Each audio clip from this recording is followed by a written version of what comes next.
Olá, pessoal, esse é mais um Fala Carlão. O Fala Carlão, você já sabe, é sempre na prateleira de cima do agronegócio brasileiro. E tem dia que esse Fala Carlão aqui é ainda melhor, é mais internacional. É o caso hoje, eu vou entrevistar, vou receber aqui nessa nossa sala o Jorge Humberto Ottiai. Não sei se eu pronunciei correto, mas o Jorge é o cara da agricultura brasileira que tem um olhar assim super privilegiado. Ele mora em Bruxelas, ele sabe tudo de União Europeia, ele sabe tudo de comércio internacional, ele sabe tudo de política internacional. Olha só que Fala Carlão para lá de bom. Ô, Jorge, obrigado pela sua presença aqui no Fala Carlão, pelo seu tempo e dividir sua inteligência conosco aqui, viu? Ô, Carlão, aqui para mim é boa tarde, para vocês é bom dia.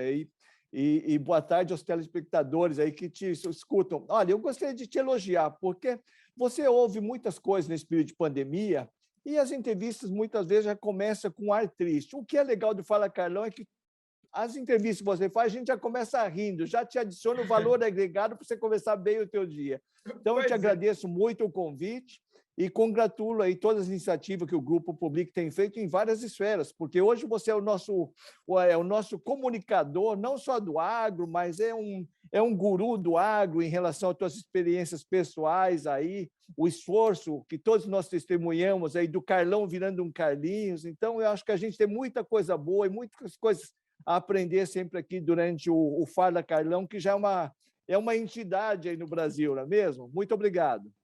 Eu que agradeço. Você que acompanha sempre o nosso programa e está acompanhando aqui a gente pelas redes sociais, não esquece de se inscrever aqui no nosso canal, apertar o sininho para você receber as nossas notificações, deixa o seu like, enfim, faz tudo que tem direito aqui.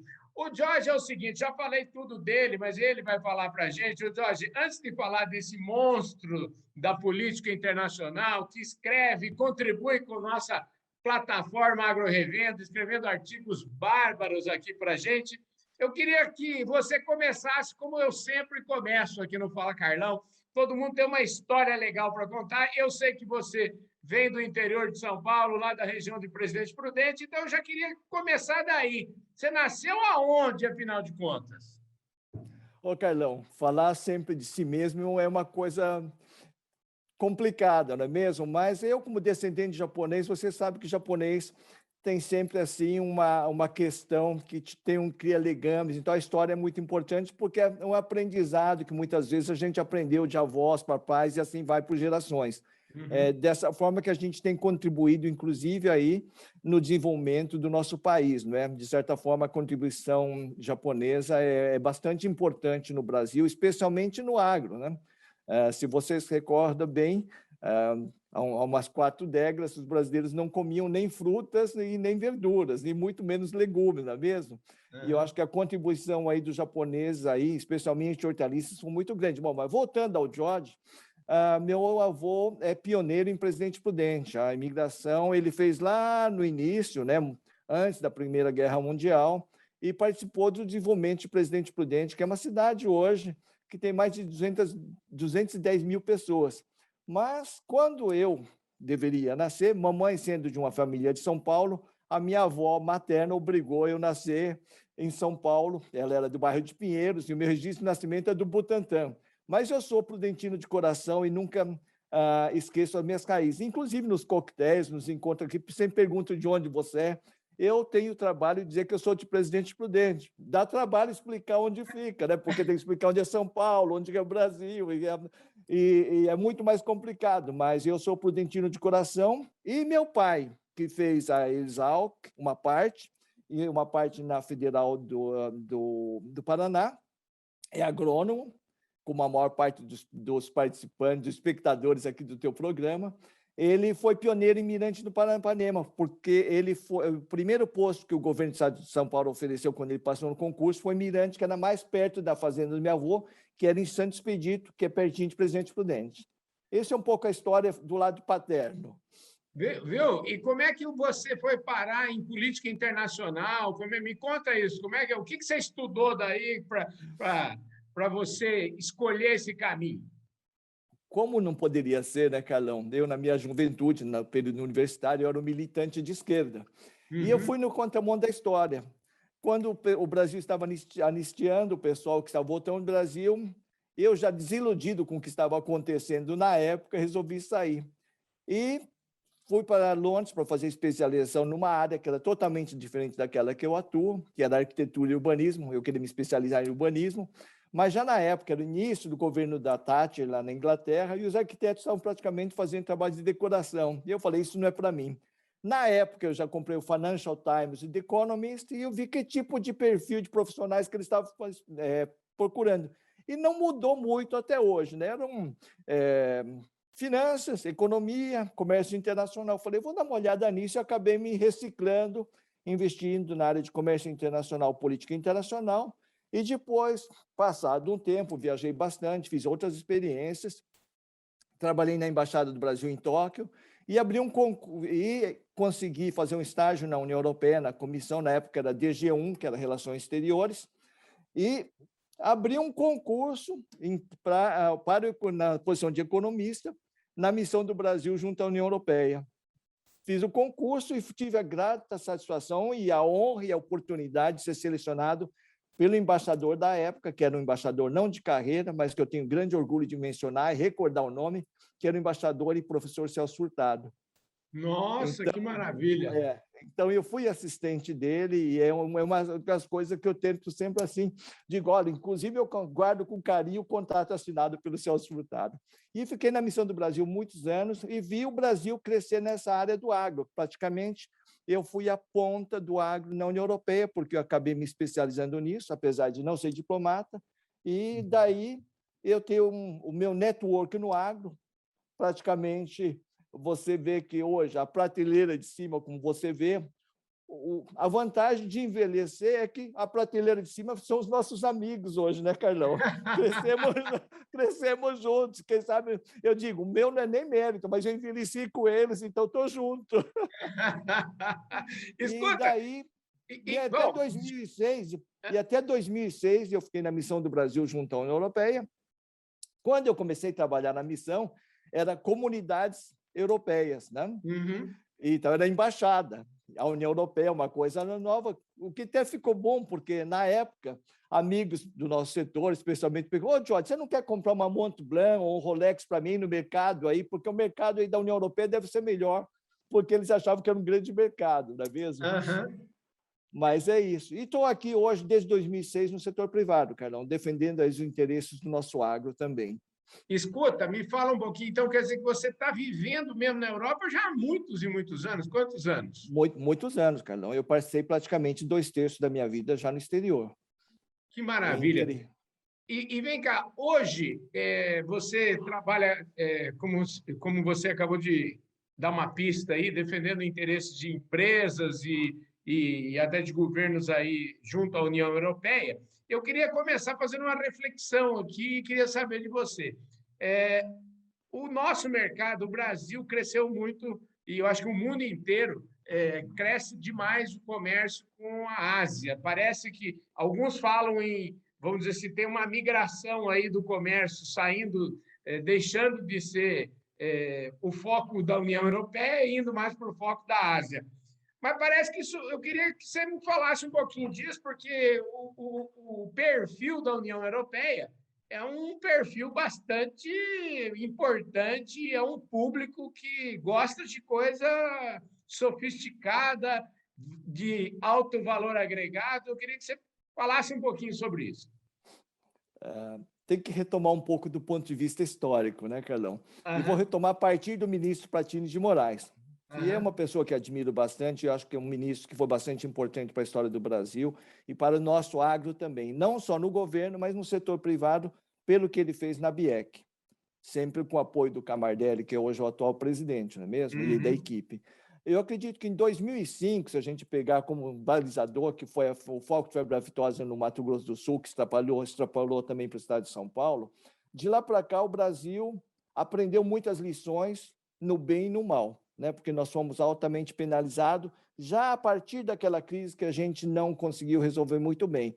E dentro dessa crise, muitas outras, como a BSE, a Vaca Louca, né? BSE, até a carne fraca mais recentemente. Eu acredito que isso coloca o Brasil sempre numa situação que a gente vai apagando fogo, e que eu sempre condenei. Eu sou considerado um pouquinho aí no Brasil como terrorista, porque eu antecipo o que está no pipeline aqui. E eu anunciar, muitas vezes as notícias não são sempre boas, mas elas são fidedignas e a gente precisa tomar o devido cuidado para não perder o mercado. Aí eu entro direto na tua resposta, na tua pergunta. Para mim, o mercado da União Europeia ele é o mais importante, porque a União Europeia dita o paradigma sanitário. Isso não tem como discutir. Não é os Estados Unidos, não é o Japão, é a União Europeia. Se você tem uma empresa que exporta, né, no nosso setor, seja proteína animal ou vegetal, e a empresa não é habilitada para o mercado da União Europeia, ela tem dificuldade, seja numa feira de Anuga, na Alemanha, na Cial, em Paris, ou em Atlanta, nos Estados Unidos, ou em Dubai. Porque um importador de terceiros mercados, por exemplo, que não tem laboratórios, por exemplo, vem alguém da Nigéria ou vem alguém do Irã, uma das primeiras perguntas que se faz no stand é: você é habilitado para a União Europeia? Porque para eles isso é uma garantia. Pô, se está habilitado para a União Europeia, está habilitado para exportar para mim também, que na União Europeia o controle é muito mais rigoroso. Então, acredito que esse é o primeiro ponto que se deve levar em conta. Segundo, são 470 milhões de consumidores de alto poder aquisitivo. Se você se recordar bem, Carlão, a tal da Hilton Beef, que nós tanto lutamos para ter a cota, que depois não conseguimos nem preencher a cota, que mercado é que paga o preço que se paga pelos cortes da Hilton Beef, né, que deveriam ser praticamente 3, né? Filé mignon, contra filé e alcatra. Qual outro mercado que paga isso? Agora, se você, Jorge, mas nossa exportação está indo para a China. Eu acho que o mercado da China é incrível, mas para carne in natura, o chinês ainda está aprendendo a comer carne in natura, né? Se você vai lá, você encontra já produtos da Irlanda, da Escócia, da Argentina, do Uruguai, do Brasil. Mas o chinês mesmo, apesar de eles já terem 20 milhões de milionários, olha, é significativo se você pensar 20 milhões de milionários. Nós estamos falando de uma população de bilhões, né? Se você vai a Xangai, é assustador a quantidade de chineses que têm poder aquisitivo para ficar comendo carne no café da manhã, no almoço, na janta. Tanto é que eles desenvolveram uma enfermidade que eles não tinham. Os chineses não tinham colesterol, porque não comiam carne. Entendi. E o pouco que comiam aquelas coisas que a gente desprezava. Bucho de boi, pé de galinha, né? Coisas que no Brasil poucas pessoas comem. E lá hoje eles estão comendo muita carne, o nível de colesterol já está aumentando lá também. E isso é muito bom, é um grande mercado. Mas é um mercado que você muitas vezes vê que, não em termos de política externa, porque eu acho que sempre tem que separar a estratégia da China, não é muito, a meu ver, o que nossos especialistas dizem no Japão, no Brasil.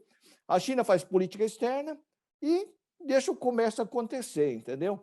Então, muitas vezes, as barreiras não tarifárias que são criadas, como está acontecendo agora no momento com a questão da carne bovina, são coisas que você tem que levar em consideração, que você não sabe se vai resolver isso em 1 mês, ou em 2 meses, em 2 dias, e fica essa pendência que mesmo a ministra Tereza Cristina, que é uma excelente ministra, está fazendo um excelente trabalho, ela não tem como desbloquear e não tem nem como adivinhar quando ela vai conseguir liberar essa carne novamente, está entendendo? Entendi. E isso cria o quê? Uma instabilidade, inclusive, no mercado interno aí no Brasil. Por isso que eu digo que o mercado da União Europeia é mais importante, nesse sentido que é um mercado seguro. Se você tiver atendendo às exigências dele, você está sempre com o pé dentro no mercado que paga mais ou menos sempre o preço pelo teu produto. Ô, Jorge, deixa eu te falar o seguinte: você tocou num assunto aí que você sempre é portador, muitas vezes, de notícias não tão agradáveis, ou então de falar a verdade, e às vezes assim, o povo não quer muito escutar a verdade, quer uma notícia mais light. E eu tenho a sensação de que a gente aqui no Brasil, principalmente quando a gente fala em imagem do agronegócio e tal, eu sempre digo que a gente está sempre nas cordas, a gente está sempre, né? A gente está, em vez de estar no centro do ringue, a gente está sempre nas cordas. Eu queria saber o seguinte: como é que a gente faz, afinal de contas, para sair das cordas? Olha, vou retomar também a discussão que eu tive na Anuga com o ministro Pratini. Na época, nós éramos o segundo exportador de carne bovina. E eu dizia ao ministro, era melhor que nós fôssemos mesmo o terceiro, ministro. Vamos ganhar o dinheiro, comer por baixo e ninguém sabe quem é o Brasil. E ele dizia, não, Jorge, nós vamos chegar a tantos bilhões. Eu falei, ministro, nós não temos condições sanitárias para chegar a esses bilhões, porque o lobby na Irlanda é muito forte. Porque nós concorremos no mercado internacional com outros produtores. A União Europeia é muito forte, e vão cair matando. E, conclusão, é muito mais difícil você trabalhar quando você é líder de mercado, entendeu? Então, o Brasil passou a ser exposto por ser líder. E, por ser líder, a gente está sempre na corda bamba. Agora, o que nós temos que fazer, eu acredito que é uma obrigação do nosso setor, do agro, é de atuar como profissionais maduros. Nós temos que assumir essa atitude necessária, dizer, nós vamos caminhar sozinhos, nós vamos trabalhar com o governo, é fundamental trabalhar com o governo, não podemos culpabilizar o governo, porque a carne fraca nos ensinou uma coisa que nós temos que aprender de uma vez por todas. Tem que chegar o ponto final da maracutaia, porque quando você consegue sair de uma crise culpabilizando, por exemplo, no caso do setor de proteína animal, culpabilizando uma desossa, um estabelecimento pequeno, e fala, olha, ele era o culpado e acabou, utiliza o bode expiatório. Agora, quando você tem uma das nossas maiores empresas engendrada no processo onde caiu na mão da Polícia Federal, isso, em termos de credibilidade, fica muito ruim, porque como é que eu defendo isso aqui, entendeu? Fica muito difícil, né? Não era aquela parte da nossa produção que a gente condena, que não atende nem às exigências brasileiras. Você tem aquele que deveria estar sendo um modelo. Então, o que eu digo, Carlão, é que nós precisamos parar com essa atividade. Mas eles são protecionistas. Eles são protecionistas? O mercado não está. O que eu posso fazer para combater esse protecionismo? No caso de floresta, de queimadas, nós já temos o Código Florestal, nós não temos que fazer mais lei, nós temos que implementar o que já existe. Para que qualquer acusação que venha da parte de Greta ou Macron, a gente vai chegar lá e falar, meu filho, aqui, ó, esse aqui é o nosso relatório, prove o contrário. Nós temos que partir sempre do princípio que qualquer acusação que seja feita, ela tem que ser feita do ponto de vista científico. Agora, especulações, utilizando mídia e políticas para atacar a credibilidade do Brasil, vai contra o nosso interesse. Aí entra profissionais também da sua área. O Brasil comunica mal o nosso agro, Carlão. Entendeu? Nós temos uma atitude ainda de ficar olhando para o nosso próprio umbigo e falando, pô, ele é maravilhoso. Eu acredito que a gente tem que combater esse lobby, que é falso, né? São fakes, utilizando, inclusive, livros de referência como do Evaristo de Miranda, né? O Shades of Green, que, inclusive, a nossa amiga Elizabeth me mandou um exemplar, li e utilizo o que está no livro, porque ali mostra o que nós fazemos, entendeu? Porque o que a gente vê, inclusive, na grande mídia brasileira, os nossos maiores inimigos estão no Brasil, Carlão. Inclusive no Senado, no Congresso, né? Que depõem contra o Brasil. Nós tínhamos que lutar para criar a credibilidade do nome Brasil, porque não adianta você ter as melhores empresas aí se o nome que vem é Brasil, e o Brasil está sem credibilidade por causa que a gente não consegue combater, muitas vezes, o fake que é feito em cima de notícias que nem todas são verdadeiras. Agora, nós temos que fazer o nosso dever de casa, que não está sendo feito como deveria também. Ô, Jorge, deixa eu te falar, a gente já estamos aqui nos descontos da nossa prosa aqui. Você é uma pessoa que precisava de vários Fala Carlão aqui, porque você tem sempre contribuições extraordinárias a dar. Eu queria saber o seguinte, agora eu queria que você desse uma nota para o governo brasileiro, ou uma nota para a Tereza Cristina. Nós estamos falando, parece que está chegando aí o tal do autocontrole. Por que a gente não consegue implementar, por exemplo, você falou aí do Código Florestal, judicializar o estudo, ou seja, você vê luz no fim do túnel? Carlão, é que o que eu vejo no Brasil, e vendo daqui, e eu, quando falo com você, é um discurso que eu falo entre brasileiros, é o país que eu amo, é a Presidente Prudente que eu amo, onde o pessoal é do agro e nós defendemos o agro. E Prudente hoje é um curral desse atual governo, inclusive porque ele defende as nossas necessidades por meio da ministra Tereza Cristina. Então, eu acredito que a liderança da bancada rural, a gente tem que mudar um pouco o Brasil do ponto de vista institucional, porque hoje você vê as instituições degladiando e pessoas que não são profissionais da área opinando sobre algo que não entende.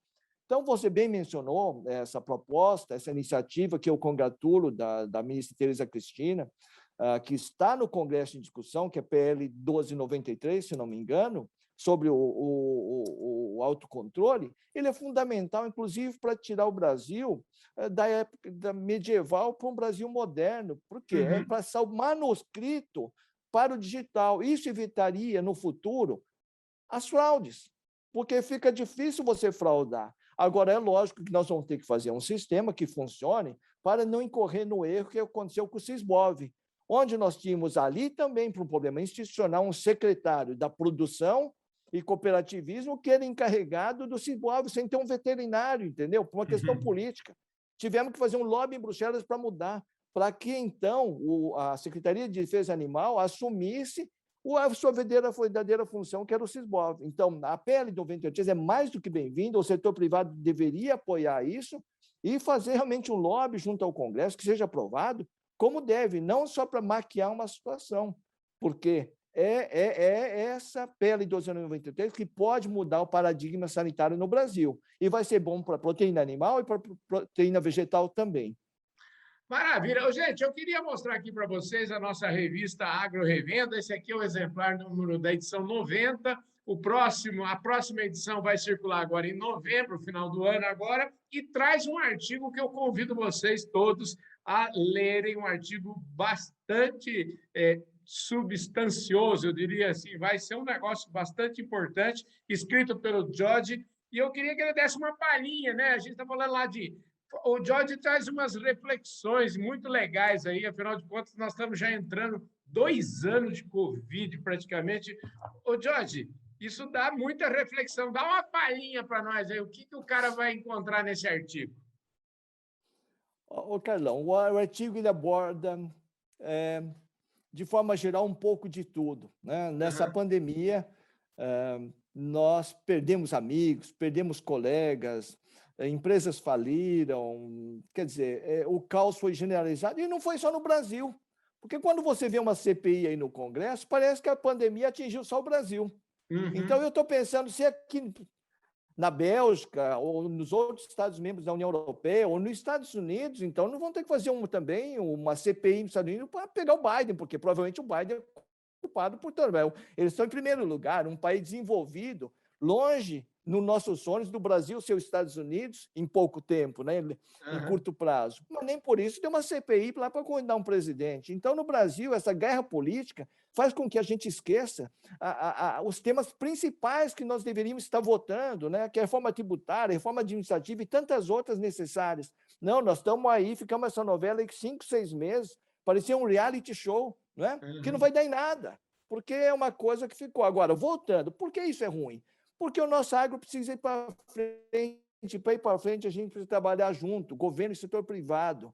Então, a pílula que eu dou aqui é que, no artigo, eu vou desde isso que eu estou dizendo, as implicações, as expectativas de como a gente tem que sair dessa crise para superar os problemas que a Covid-19 nos colocou. E aí vai desde o tema do Green Deal da União Europeia, que vai ter uma implicação no Brasil, é uma tentativa da presidente da Comissão Europeia de remodelar a economia europeia com base nesse Green Deal. É lógico que nesse Green Deal entra a questão da sustentabilidade, do meio ambiente, o que é muito importante para o Brasil, inclusive em função da COP que vai acontecer agora na Escócia, e o Brasil tem um comprometimento oficial, onde o Brasil tem que marcar o ponto, porque se você voltar lá no Rio de Janeiro, né, em 92, na época eu dizia, meu Deus do céu, isso aí vai virar um tiro no nosso pé. E eu não estava errado.